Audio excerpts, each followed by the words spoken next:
JKC prime time news में आपका स्वागत है। मैं हूं आपके साथ उपमा शर्मा। इस प्राइम टाइम में बात करेंगे एनआईए की छापेमारी की। डिवकॉम जम्मू की अध्यक्षता में आयोजित बैठक की चर्चा करेंगे। जम्मू में आयोजित वॉकथॉन पर और जानेंगे कि रियासी में कहां और कैसे पेश आया सड़क हादसा पर। सबसे पहले नजर डालते इस वक्त की प्रमुख सुर्खियों पर। कश्मीर में 9 जगह पर एनआईए की रेड। श्रीनगर में पिस्तौलों की बरामदगी मामले में हुई छापेमारी।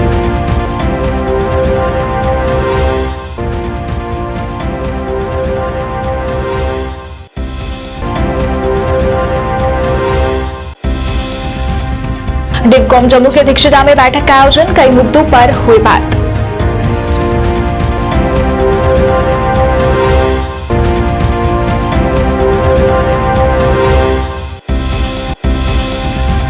मेयर जम्मू चंद्रमोहन गुप्ता ने राइट फूड वॉकथॉन का किया उद्घाटन। कई उच्च अधिकारी रहे मौजूद।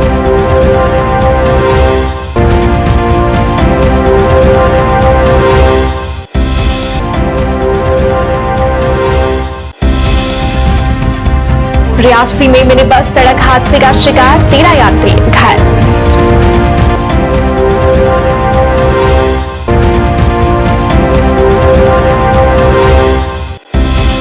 और बनिहाल की 15 पंचायतों के सरपंचों और पंचों ने अपने पदों से दिया इस्तीफा। प्रशासन पर लगाए अनदेखी के आरोप।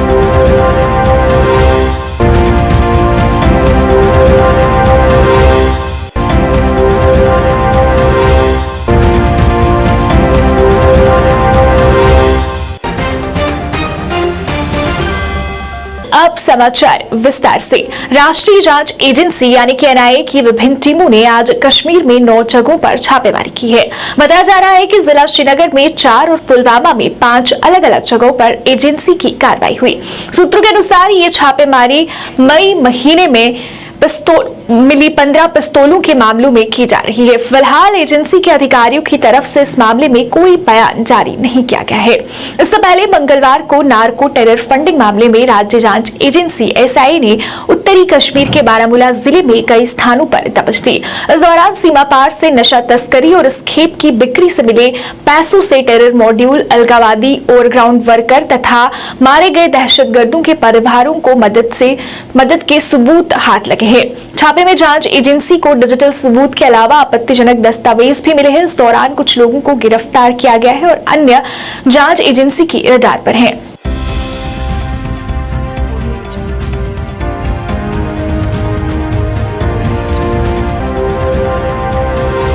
डिवकॉम जम्मू रमेश कुमार की अध्यक्षता में आज एक बैठक का आयोजन किया गया। बैठक में कई विभागों के अधिकारी मौजूद रहे। इस दौरान कई मुद्दों पर बात हुई और डिवकॉम ने चल रहे कामकाज की भी समीक्षा की। डिवकॉम ने चल रहे काम को तय समय में पूरा करने के निर्देश दिए।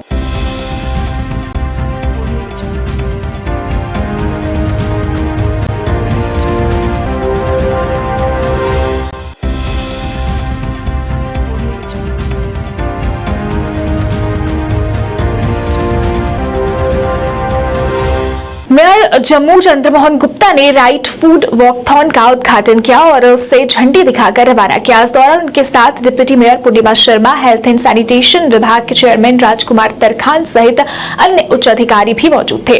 इस अवसर पर वॉकथॉन में भाग लेने वाले बच्चों में भी पूरा उत्साह दिखा और इस वॉकथॉन के आयोजकों की सराहना करते हुए आगे भी ऐसे आयोजन की आशा जताई।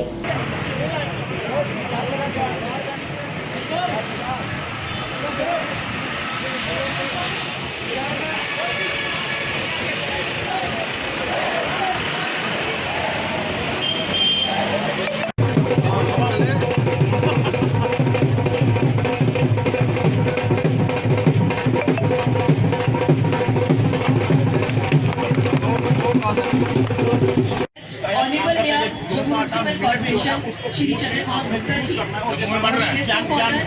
एडवोकेट भारत माता की, भारत माता की।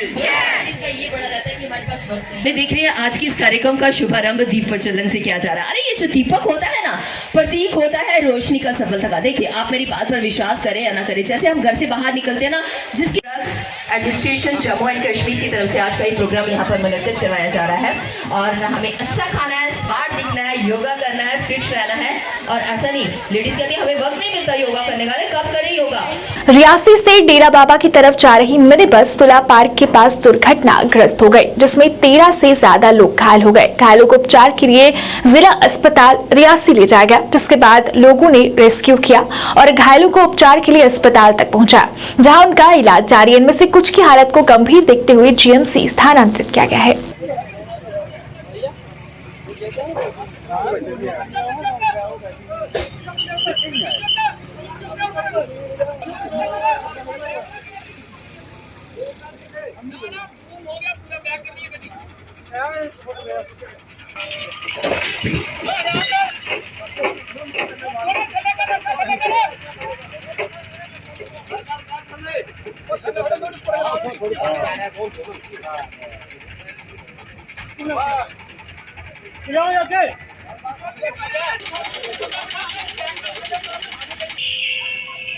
ठीक है, ठीक है। उधर देखिए इनको फूल नहीं आ रहा, ये दिखाओ ही।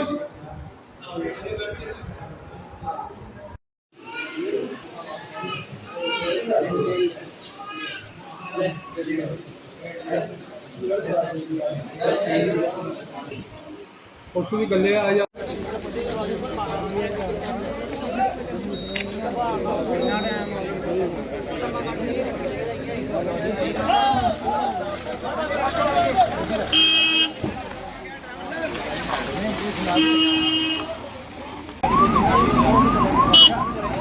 ओए नहीं बेटा, नहीं बेटा।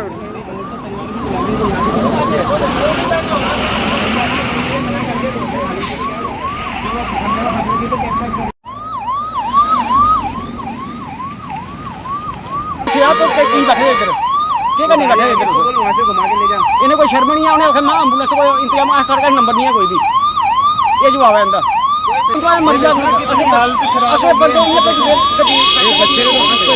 मैं पीएचई नौकरी करना, ठीक है। एक्सीडेंट होया तो मेट्रो की कोई गलती नहीं है, खाली डैम्पर वाली गलती है। डैम्पर वाले कट मारिया उन्हें। किन्ने बंदे है बिच ओदे?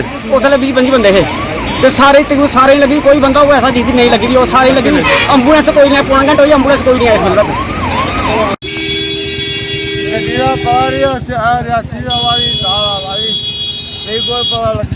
बनिहाल की 15 पंचायतों के सरपंचों और पंचों ने अपने पदों से इस्तीफा दिया। इन सरपंचों और पंचों ने ब्लॉक विकास अधिकारी को अपना इस्तीफा सौंप दिया। उनका आरोप है कि उन्हें अनदेखा किया जा रहा है। इन सरपंचों और पंचों का यह भी कहना है कि जो निर्माण कार्य वो प्रखंड कार्यालय में देते हैं, उसमें इस क्षेत्र के अंतर्गत आने वाले किसी भी कार्य को शामिल नहीं किया जाता, जबकि निर्माण कार्यों की सूची प्रखंड पदाधिकारी द्वारा अलग से तैयार की जाती है। सरपंच और पंच अधिक कहते हैं ये सच है कि पीएमवाई के तहत गरीबों को मकान दिए जाते हैं, लेकिन घरों की सूची प्रखंड कार्यालय में गरीबों को दी जाती है, लेकिन इन गरीबों को मकान नहीं मिलता। इसी के चलते अब उन्होंने अपने पद से इस्तीफा दे दिया है। दिया उसने, क्योंकि उसने सोचना था भाई सरपंचों ने स्लिप डाली है, इनको पहले कहेंगे क्या मुद्दे हैं आपके। हम सारे मुद्दे लेकर रामन गए थे डिप्टी कमिश्नर के पास। अफसोस से कहना पड़ता है कि उन्होंने हमारा कुछ नहीं सुना और ना टाइम दिया। तो उसके साथ साथ हमने जो रिजिग्नेशन ये इस्तीफा लिखा, इसमें हमारी सारी डिमांडें लिखी है। जब तक गवर्नमेंट ये डिमांडें सरपंच पंचों की पूरी न करेगा, ये 14 पंचायतें इस वक्त हैं जिन्होंने यहाँ इस वक्त ये इस्तीफा लिखा, तो जो भी डिमांड है इसमें चाहे 14F का है, मकानों का मसला है, और यहाँ ज़्यादा चलती है ब्लॉक दफ्तर की, यहाँ चलती है ऊपर से ACD वहाँ ऑफिस की, मतलब यही डिपार्टमेंट चला रहा है। कोई भी है, PHE है, कोई भी सरपंच के साथ ताल्लुक नहीं रखता है और ना कोई सुनता है ना करता है। जितने भी प्लान जाते हैं डिपार्टमेंट के अंदर से जाते हैं, वो अंदर से साइन भी होकर अंदर से ही चले जाते हैं। ना भी है, चाहे उस दिन हम 15-16 में सरपंच नहीं थे, मगर वो भी गरीब लोग हैं जिनका पैसा पेंडिंग रहा है। उनका पेंडिंग है पैसा, 20-21 का पेंडिंग है। कोरोना के मामलों में दिन ब दिन बढ़ोतरी के मद्देनजर अब जिला उधमपुर प्रशासन भी सतर्क होता हुआ नजर आ रहा है। उधमपुर जिला अस्पताल प्रशासन द्वारा अब एक नई गाइडलाइन जारी की गई है। जो कोई व्यक्ति भी जिला अस्पताल में अपना इलाज और अपने किसी परिजन का हालचाल जानने अस्पताल पहुंचता है तो उसे अब बिना मास्क के अंदर आने की अनुमति नहीं दी जाएगी। इस पर जानकारी देते हुए medical superintendent doctor Sanjay Bhatt ने बताया कि आए दिन कोरोना के मामलों में बढ़ोतरी हो रही है और अब कोरोना के निर्देशों का पालन करना सबके लिए अनिवार्य होगा। मैं आपको ये बताना चाहूँगा, जैसे हमें पता ही है कि पिछले 2.5 साल से हम कोविड की महामारी के साथ जूझ रहे हैं। कोविड कहीं चला नहीं गया था, बल्कि जस्ट थोड़ा सा फेज आउट हो गया था, लेकिन उसमें हमने वो कोविड अप्रोप्रिएट बिहेवियर भूल गए, तो जिसकी वजह से, जिसके परिणाम स्वरूप अब कोविड फिर आने लगा है। जैसे कि केसेस आस्ता आस्ता बढ़ रहे हैं, आप देख रहे होंगे कि डेली जो केसेस का आंकड़ा है वो बढ़ता जा रहा है। तो इस सूरत में हमारी कुछ बातें हैं जो कि आम लोगों को ध्यान में रखनी चाहिए और उनका पालन करना चाहिए। सबसे पहले जिसने कोविड का वैक्सीन अभी तक नहीं लगाया, उसको कोविड की वैक्सीनेशन लगानी चाहिए। ये कोविड की वैक्सीनेशन हमारे हर स्वास्थ्य केंद्र पे उपलब्ध है, फ्री ऑफ कॉस्ट, और जो रह गया है उसको ये प्रिकॉशनरी डोजेस वगैरह लगा देने चाहिए। नंबर 2, खासकर जो हमारे यहाँ हॉस्पिटल में हमने एक नियम बनाया हुआ है कि जो भी हॉस्पिटल में आएगा वो मास्क पहनेगा। मास्क वैसे ही जब आप बाज़ार में जाते हैं या कहीं पे भी ऑफिस में काम करते हैं या कहीं पे भी जाते हैं और ख़ासकर हॉस्पिटल आते हैं जहाँ पे कि बहुत भीड़ भाड़ होती है, तो यहाँ पे मास्क पहनना बहुत ही ज़रूरी है। हम यहाँ पे स्ट्रिक्टली ये रूल फॉलो करते हैं, और यहाँ अगर आप ओपीडी में आएंगे या कहीं और पे जाएंगे तो वहाँ पे आपको तब तक पेशेंट्स को देखा नहीं जाता है जब तक कि उन्होंने मास्क नहीं पहनी हो। तो साथ साथ में हम इस बारे में ऐलान भी करते रहते हैं कि भाई मास्क पहनो। हमारे जितने भी यहाँ पे स्वास्थ्य कर्मचारी है वो सब बार बार लोगों को बताते रहते हैं कि मास्क पहनना ज़रूरी है। मास्क के साथ साथ जैसे आपको पता ही है कि सोशल डिस्टेंसिंग, 2 गज़ की दूरी, वो हम पिछले 2-2.5 साल से कर रहे हैं और हमें पूरा उसका अनुभव है। तो मास्क के साथ सोशल डिस्टेंसिंग भी ज़रूरी है और कोविड अप्रोप्रिएट बिहेवियर का पालन करना ज़रूरी है, जिसका मतलब है कि अगर खांसना हो, छींकना हो तो अपनी कोहनी में ऐसे पकड़ के करना है, ओपन में नहीं करना है, ओपन में थूकना नहीं है। इन चीज़ों से क्या होता है कि कोविड को फैलने से रोका जा सकता है। भाजपा के संगठन महामंत्री अशोक कोल द्वारा आगामी चुनाव की तैयारियों के लिए बैठक का आयोजन किया गया। इस दौरान उत्तरी कश्मीर के भाजपा अध्यक्ष मुदस्सिर द्वारा आशिक हुसैन गनई को चुनाव प्रभारी, निर्वाचन प्रभारी बारामूला के रूप में नामांकित किया गया। इस अवसर पर बोलते हुए मीर मुश्ताक जिलाध्यक्ष भाजपा ने भी हर घर तिरंगा के बारे में जानकारी दी। देखिए, हमारे आज अशोक कोल जी जो जनरल सेक्रेटरी हैं और जम्मू एंड कश्मीर के ऑर्गेनाइजर भी हैं, आज उसने हमें हिदायत दी है कि जो इलेक्शन का बिगुल बजने वाला है, जो हमारी आज खासतौर जो मीटिंग रही है वो सेक्टर लेवल के इंचार्जों की मीटिंग रही है। तमाम सेक्टर इंचार्जों को हिदायत दी गई थी कि हमारी डाक बंगले में आज मीटिंग है। जितने भी हमारे पोलिंग बूथ्स हैं अपनी कॉन्स्टिट्यूंसी डिस्ट्रिक्ट बारामूला में, उनकी तैयारी करने की हमें आदेश मिला है अपनी पार्टी की ओर से, जो हमारे जनरल सेक्रेटरी अशोक कोल जी है। और इंशाअल्लाह रहमान जो हमारी भारतीय जनता पार्टी तैयार है, इंशाअल्लाह जब ऊपर चीफ इलेक्शन कमिश्नर की तरफ से एक हुक्मनामा जारी होगा और हम बढ़ चढ़ के इंशाल्लाह जम्मू एंड कश्मीर में भारतीय जनता पार्टी हिस्सा लेगी और इंशाल्लाह रहमान जीत भी हासिल करेंगे। तिरंगा का झंडा होना चाहिए, ये हमने ये नहीं कहा कि भारतीय जनता पार्टी का होना चाहिए। हर घर तिरंगा सरकारी मिशन पर, जो भी सरकारी मिशनरी होगी और उन जगहों पर तिरंगा होगा, उसके साथ साथ हर मकान पर तिरंगा होना चाहिए। और आज सबसे पहले खुशखबरी ये है आवाम के लिए, और ये हकीकत है कि आज नरेंद्र मोदी जी का हुक्म है कि जो भी तिरंगा अपने मकान पर लहराएगा वो अपने पैसे से, वो खर्चा अपनी ज़ाती, उससे ये बात ऐसी नहीं होनी चाहिए कि उसको झंडा थोपा जाएगा, मान न मान मैं तेरा मेहमान। आज की बार सब ने यह फैसला लिया है, 25 रुपया का एक झंडा आता है, तो उसमें हम सब ने यह फैसला लिया। आज जो आदेश हमको इस जो हमारे जनरल सेक्रेटरी अशोक कोल जी का आज जो टूर था, उसकी एक ये भी कड़ी थी कि हमारे जितने भी कार्यकर्ताज हैं, हमारे जितने भी ओहदेदारान हैं, छोटे हों या बड़े हों, लेकिन हर किसी को यही आदेश है, हर किसी घर पर तिरंगा। भारतीय सेना लगातार रोजगार सृजन पर विशेष ध्यान देने के साथ क्षेत्र के स्थानीय लोगों के लिए कई तरह के कार्यक्रम चला रही है। इसी भावना को जारी रखते हुए हमने ऑपरेशन सद्भावना के तहत ठाठी में एक वाणिज्यिक मशरूम खेती परियोजना का उद्घाटन किया। यह नया प्रशिक्षण कार्यक्रम एक प्रोजेक्ट है जिसमें ठाठी क्षेत्र के दूर दराज के क्षेत्रों के 10 स्थानीय लोगों का चयन किया गया किया था और उन्हें परियोजना के लिए आवश्यक बुनियादी ढांचे और कृषि कच्चे माल के साथ साथ वैज्ञानिक कृषि तकनीक प्रदान की जाएगी। परियोजना के चयनित लाभार्थी आतंकवादी हमलों के शिकार या फिर गरीबी रेखा से नीचे के लोग हैं। प्रशिक्षण उन लाभार्थियों द्वारा प्रदान किया जाएगा जिन्होंने सेना और जिला कृषि विभाग द्वारा निरंतर पर्यवेक्षण के तहत मशरूम खेती की पिछले वर्ष की सद्भावना परियोजना में उत्कृष्ट भाग लिया था। और इसमें मेहनत की कमी लगती है। 30 दिन के बाद फसल देना शुरू हो जाता है और 1.5-2 महीने तक इसकी फसल। मशरूम के से इनकम की बात अगर हम करें, मशरूम एक ऐसी चीज है,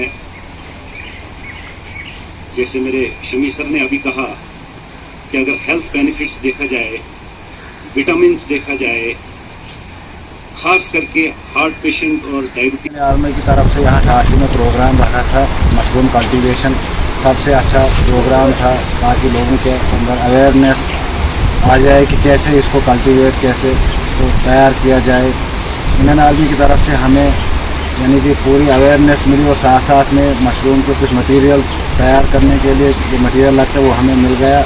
हम बहुत ही धन्यवाद करते हैं इंडियन आर्मी का। अगर ऐसे ऐसे कुछ स्टेप्स उठाए जाएं तो इससे अनएम्प्लॉयमेंट दूर हो जाएगी और लोगों को इंडियन आर्मी के साथ यानी कायम हो जाएगा। आज उधमपुर के Narsingh Dev of medical science में डिस्ट्रिक्ट लीगल सर्विस अथॉरिटी द्वारा बेटी बचाओ बेटी पढ़ाओ और ड्रग अब्यूज पर एक जागरूकता कार्यक्रम का आयोजन किया गया, जिसमें इंस्टीट्यूट के छात्र छात्राओं द्वारा अपने अपने विचार रखे गए। इस मौके पर डिस्ट्रिक्ट जज रजनी शर्मा मुख्य रूप से मौजूद रही। Narsingh Dev medical institute of medical sciences Udhampur में आए हैं और हमने यहाँ पे अवेयरनेस कैंप रखा है। ये अवेयरनेस कैंप स्पेशल जो है बेटी बचाओ बेटी पढ़ाओ की कैंपेन पे रखा है। मैं यही मैसेज देना चाहूँगी कि जैसे कि बेटी पढ़ाओ बेटी बचाओ की कैंपेन हमारे नरेंद्र मोदी जी ने 22 जनवरी 2015 को इसका आंदोलन पानीपत हरियाणा में किया था और इस कैंपेन का यही एक मुद्दा था कि जो बेटियों की जनसंख्या है, लड़कियों की जनसंख्या है, उसको कम देखते हुए ये कैंपेन छेड़ी गई है और आज हम इसी कैंपेन को लेके यहाँ आज अवेयरनेस दे रहे हैं। मैं यही मैसेज देना चाहती हूँ कि बेटियों को पहले बचाइए और फिर उन्हें पढ़ाइए। आप देख रहे हैं कि बेटियां जो है हर जो है प्रोफेशन में आगे लीड कर रही हैं और ये नहीं है कि पुरुष नहीं कर रहे, पुरुष भी कर रहे हैं।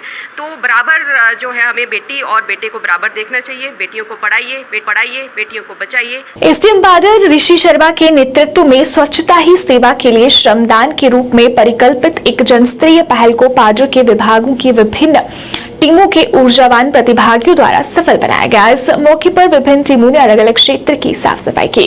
टीमों द्वारा सभी दुकानदारों से अपील की गई कि वे बाहर कूड़ेदान रखें और कचरे को ठीक से डंप करें ताकि अपने आसपास स्वच्छता बनाए रखी जा सके।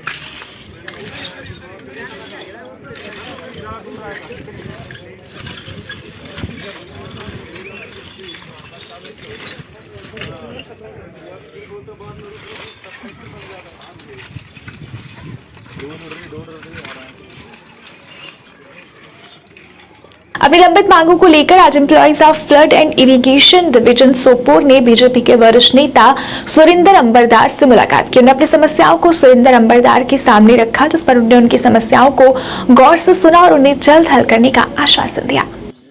और जो यूनाइटेड फोरम है जल शक्ति डिपार्टमेंट का, इसमें जो मोहम्मद अयूब साहब हैं, जो उनके प्रेसिडेंट है, चेयरमैन साहब हैं, इनके दावत पर आए थे। इनके बड़े सारे कंसर्न्स हैं और जेन्युइन कंसर्न्स हैं। इन्होंने अपना मेमोरेंडम हमको दे दिया है। कुछ इश्यूज़ जो सैलरी के रिगार्डिंग थे उनको तो हमने कोशिश की है मिटिगेट करने की, उनको कुछ इश्यूज़ मिटिगेट हो गए हैं। पर अभी जो जम्मू कश्मीर में ट्रांसपेरेंसी का इशू है, अकाउंटेबिलिटी का इशू है, एक मॉनिटरिंग का इशू है, उसमें और सुधार की ज़रूरत है।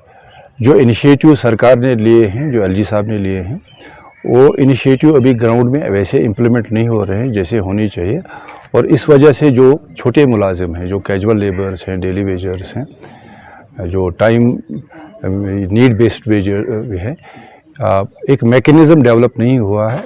तो हम कोशिश करेंगे इनके लिए एक मैकेनिज़्म डेवलप हो, और जो जायज़ मुलाजिम हैं, जिन्होंने जो सरकार ने एक एसआरओ निकाला है, उसके अंतर्गत जिन सबको परमानेंट करना है उनको जल्दी से परमानेंट करें, और जिन सियासतदानों ने, जिन पार्टीज़ ने, जिन एडमिनिस्ट्रेटर्स ने कुछ फेक नाम भी भेजे हैं, क्योंकि मेरी जानकारी में ये है कि लगभग 60-65 हज़ार मुलाजिम ऐसे हैं जो जेन्युइन हैं, और वो रातों रात 1,20,000 कैसे हो जाता है, इस पे भी एक स्क्रीनिंग कमेटी बननी चाहिए। 5-8 महीनों से 1 साल से जो लिस्ट निकलता है उसमें धोबी का बच्चा भी आता है, नाई का बच्चा भी आता है, मेरिट बेस्ड रिक्रूटमेंट होती है।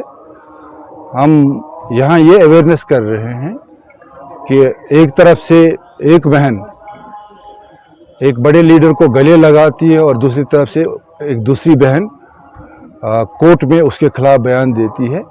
ये जो दुगली पॉलिसी है, हम लोग सब प्राउड कश्मीरीज हैं, जो हिंदू है वो प्राउड हिंदू है, जो पंडित है वो प्राउड पंडित है, जो सिख है वो प्राउड सिख है, जो मुसलमान है वो प्राउड मुस्लिम है।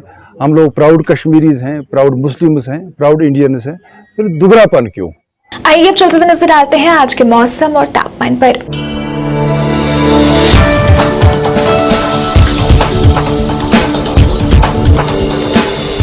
जम्मू में आज का अधिकतम तापमान 30 डिग्री सेल्सियस रहा, जबकि न्यूनतम तापमान 26 डिग्री सेल्सियस दर्ज किया गया। वहीं कश्मीर की बात करें तो कश्मीर में आज का अधिकतम तापमान 32 डिग्री सेल्सियस रहा, जबकि न्यूनतम तापमान 20 डिग्री सेल्सियस दर्ज किया गया। मौसम विभाग के अनुसार 24 घंटों के दौरान जम्मू कश्मीर में धूप के साथ साथ हल्के बादल छाए रहेंगे।